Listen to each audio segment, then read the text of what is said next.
Treaty of Nicias, it was supposed to end one of the most destructive wars of the ancient world, and instead, it just made it worse. After a decade of exhausting battles between Athens and Sparta during the Peloponnesian War, both sides were burnt out. In 421 BCE, leaders agreed to a treaty that was meant to last 50 years. On paper, it looked fair. Prisoners would be released, cities captured would be returned, and both sides promised not to attack each other's allies. But reality didn't match the promises. Some key allies of Sparta, like Corinth and Thebes, flat out refused to accept the deal. Athens also kept hold of strategic territories they were supposed to return. Distrust ran so deep that within months, both sides were maneuvering for advantage rather than honoring the peace. New alliances formed, smaller battles broke out, and what was meant to be half a century of calm collapsed in just 6 years. By 415 BCE, Athens launched a massive invasion of Sicily, a disaster that destroyed their fleet and army. And the renewed Peloponnesian War that followed dragged on for another decade, leaving Athens defeated and the Greek world shattered. So instead of lasting peace, the Treaty of Nicias became a temporary pause that set up an even bloodier second act. Treaty of Tordesillas. Imagine trying to keep world peace by drawing a line down a map no one had even finished making.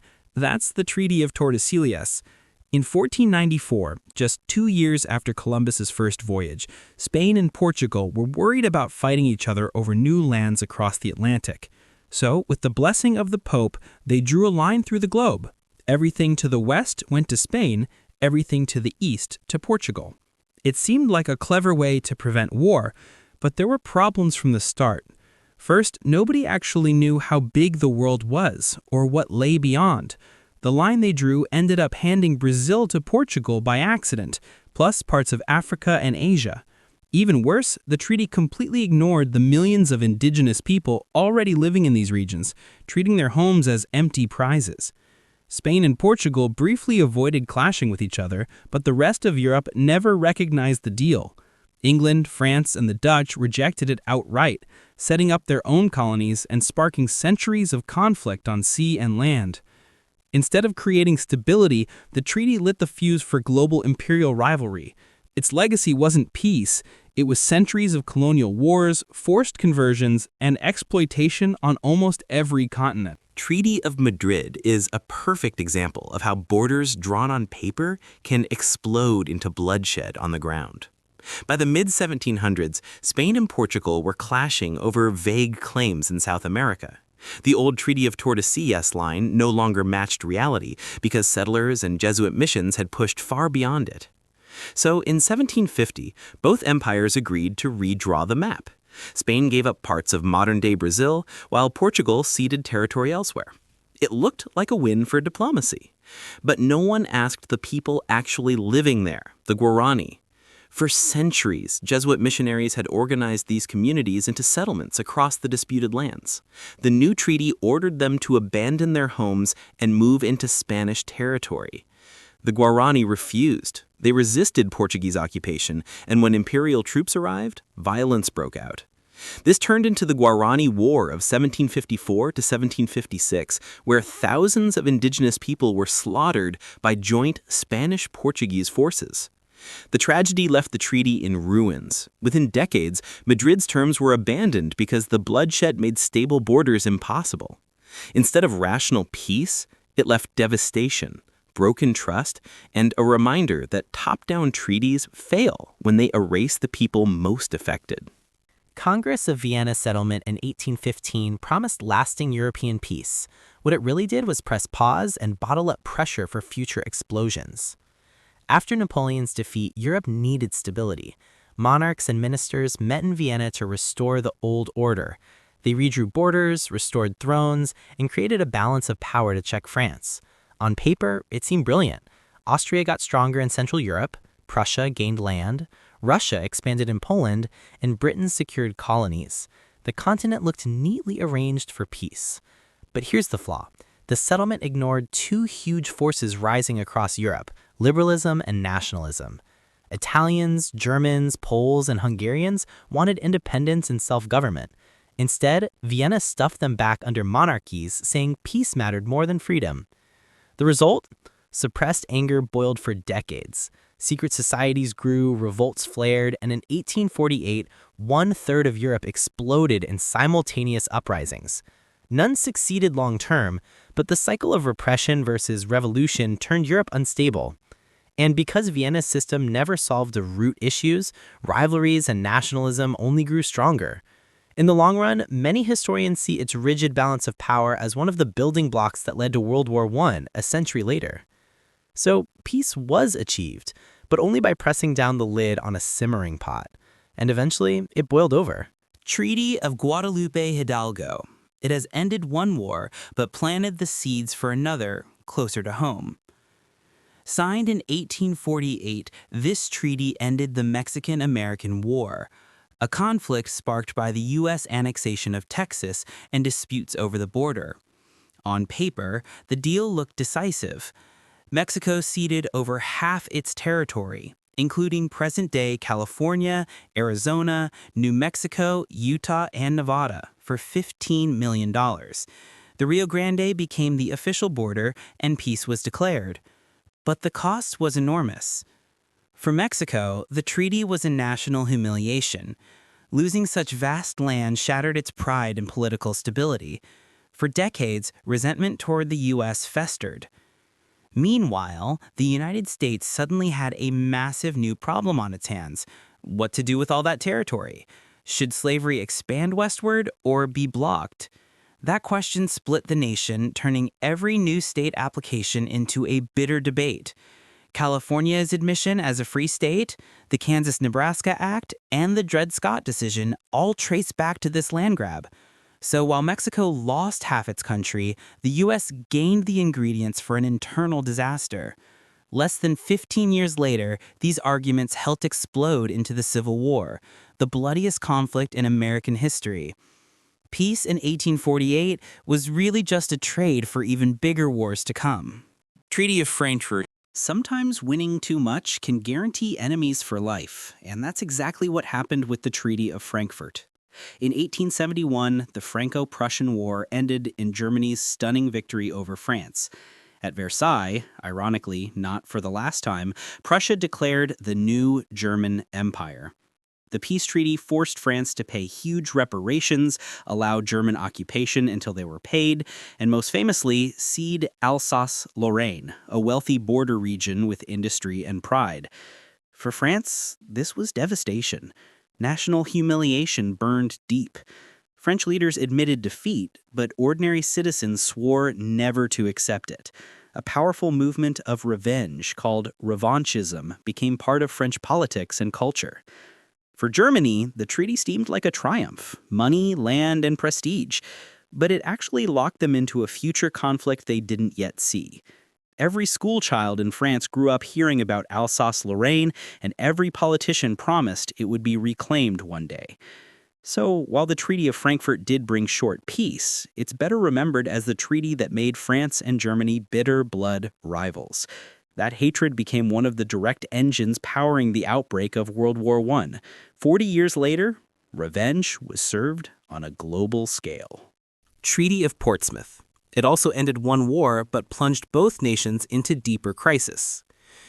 The Russo-Japanese War began in 1904, when Japan attacked Russia to block its expansion in East Asia.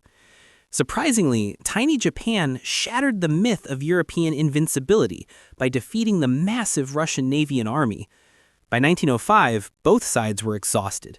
U.S. President Theodore Roosevelt stepped in to mediate peace talks, earning a Nobel Peace Prize for his efforts. The Treaty of Portsmouth ended the war, Russia gave up influence in Manchuria, ceded leaseholds like Port Arthur, and recognized Japan's control over Korea. But here's the catch. Japan, despite being the clear victor, did not receive reparations or all of the territory it had expected. In Tokyo, protests broke out, furious that their sacrifices produced only half a victory. Back in Russia, humiliation from defeat stoked massive unrest at home. Anger over corruption and mismanagement erupted into the Revolution of 1905, a wave of strikes and uprisings that nearly toppled the Tsar.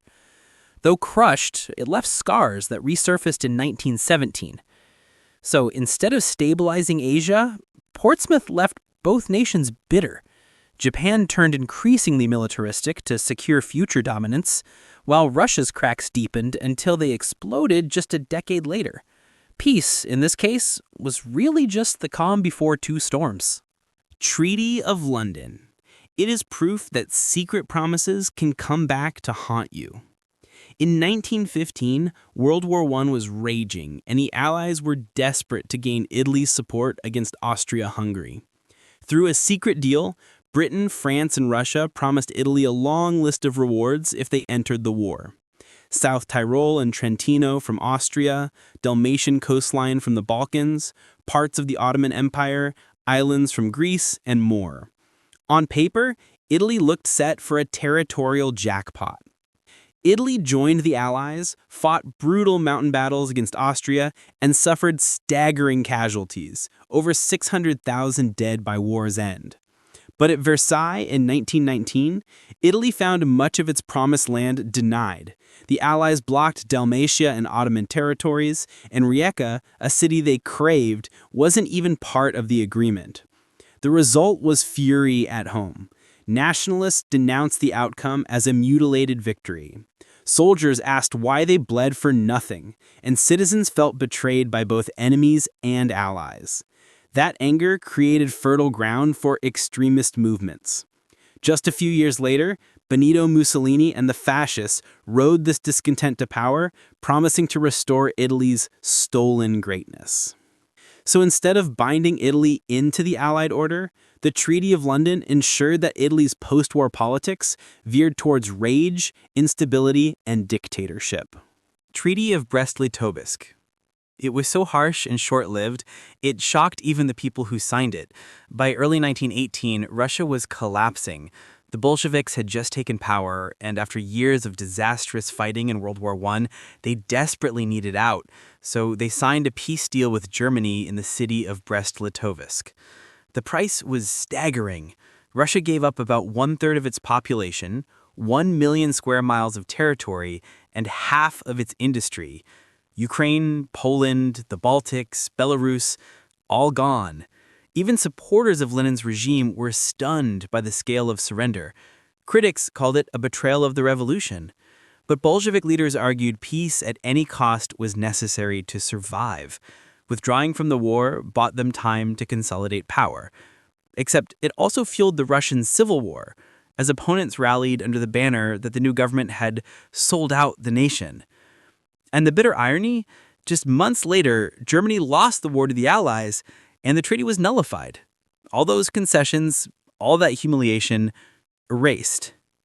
Instead of a genuine peace, Brest-Litovsk deepened division inside Russia, enraged both enemies and allies, and accelerated the country's spiral into years of brutal civil war.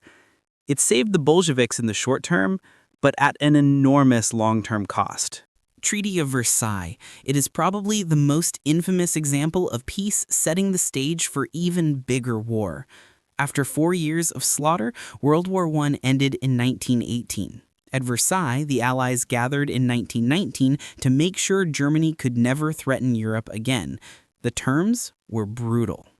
Germany lost around 13% of its territory, including Alsace-Lorraine.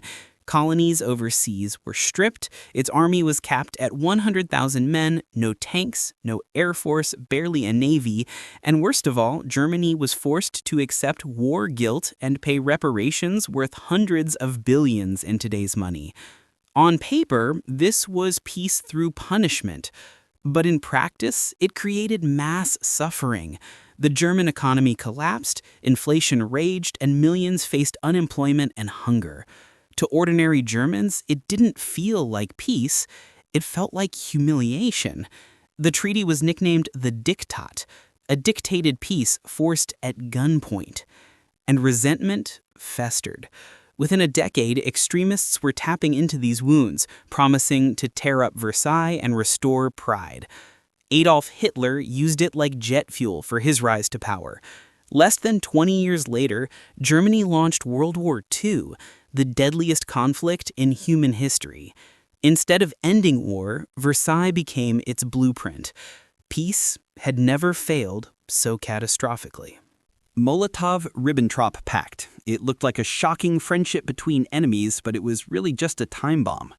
In August 1939, right before World War II began, Nazi Germany and the Soviet Union stunned the world by announcing a pact of non-aggression. Publicly, it said neither side would attack the other. Secretly, it carved Eastern Europe into two spheres of influence. Germany got Western Poland, while the Soviets claimed Eastern Poland, Finland, the Baltics, and parts of Romania. A week later, Hitler invaded Poland from the west, and the Red Army followed from the east. For a short moment, both regimes expanded without clashing, and the world reeled. But trust between Hitler and Stalin was non-existent. In June 1941, just under 2 years later, Hitler ripped the pact apart with Operation Barbarossa, the largest invasion in human history. More than 3 million German troops stormed the Soviet Union, devastating everything in their path. The USSR was caught off guard. Millions of soldiers and civilians were killed in the first months. Ironically, Stalin, who thought the pact bought him time, found his country nearly destroyed in a surprise attack. The betrayal forced the Soviet Union into the Allied camp, where it became the backbone of Hitler's defeat. So the pact promised peace, but delivered only shock, slaughter, and a wider war instead. Egyptian-Israeli armistice agreements. The 1949 armistice agreements ended the First Arab-Israeli War, but left enough loose ends to guarantee decades of new wars. After the creation of Israel in 1948, its neighbors, Egypt, Jordan, Lebanon, and Syria, invaded, launching the First Arab-Israeli War. A year of brutal fighting killed over 15,000 people on all sides. By 1949, both Israel and Arab states were exhausted. Armistice agreements were signed to stop the bloodshed. Israel kept the territory it had gained far beyond the UN's original partition plan. Jordan controlled the West Bank, and Egypt held Gaza. But here's the catch. The borders drawn in these armistices, nicknamed the Green Line, were called ceasefire lines, not permanent boundaries. Nothing was resolved about refugees, recognition, or final borders. Nearly 750,000 Palestinian Arabs were displaced during the war, but the agreements ignored their right of return. Refugee camps grew, resentment hardened, and Arab leaders refused to officially recognize Israel.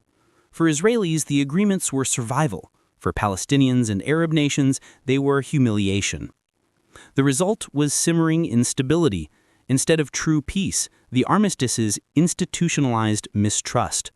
Within just a few years, new clashes erupted, and across the decades 1956, 1967, 1973, the region kept returning to war, with the refugee issue always unresolved. Peace in 1949 ended the fighting, but it locked the Middle East into a cycle of conflict that continues today. The Dayton Accords. It also ended Europe's bloodiest war since World War II, but the peace came with a built-in fracture. From 1992 to 1995, Bosnia was torn apart by war between Bosniaks, Croats, and Serbs. It killed around 100,000 people and displaced over 2 million, with horrific atrocities like the Srebrenica massacre shocking the world. After years of failed diplomacy, U.S. negotiators brought the warring sides together at an air base in Dayton, Ohio. The Dayton Accords stopped the fighting. Bosnia survived as one state, but split into two semi-autonomous regions, the Republika Srpska for Serbs and the Federation for Bosniaks and Croats. A complex power-sharing system, monitored by international overseers, was supposed to keep the balance. Dayton succeeded in its immediate goal. Guns went silent and the massacres ended, but it also locked Bosnia into permanent ethnic divisions. The political system requires consensus from rival groups for almost everything, making government slow and paralyzed. Nationalist leaders exploit the structure, corruption thrives, and unity remains elusive. Almost 3 decades later, the country is at peace but struggles to function. The Dayton Accords proved peace can freeze conflict without truly solving it, leaving behind a country that survives on compromise, not cohesion. The Minsk Agreements. It showed how a ceasefire on paper can disguise preparation for a bigger war. In 2014, Russia annexed Crimea and backed separatists in eastern Ukraine. Fighting in Donbass killed over 13,000 people in just a few years. To stop the bloodshed, Ukraine, Russia, and separatist leaders, mediated by France and Germany, signed the Minsk Agreements in 2014 and again in 2015. On paper, Minsk called for a ceasefire, withdrawal of heavy weapons, and political compromise that would give separatist areas autonomy while keeping them part of Ukraine. But the reality was failure from day one. The ceasefire lines were violated constantly. Artillery fire and skirmishes never really stopped. For Russia, Minsk was a useful pause. Instead of stepping back, it used the lull to train separatists, funnel weapons, and prepare strategically. Ukraine faced pressure between reform and survival, while trust in the agreements eroded on both sides. Then, in 2022, the illusion collapsed completely when Russia launched a full-scale invasion of Ukraine.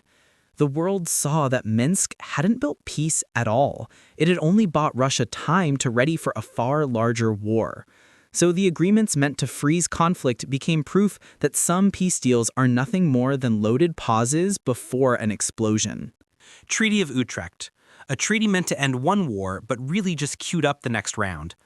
In 1713, the War of the Spanish Succession finally burned out after more than a decade of fighting across Europe and overseas. The nightmare scenario was a super empire, France and Spain united under one crown. Utrecht's solution was a compromise. Louis XIV's grandson could rule Spain, but the two kingdoms could never merge.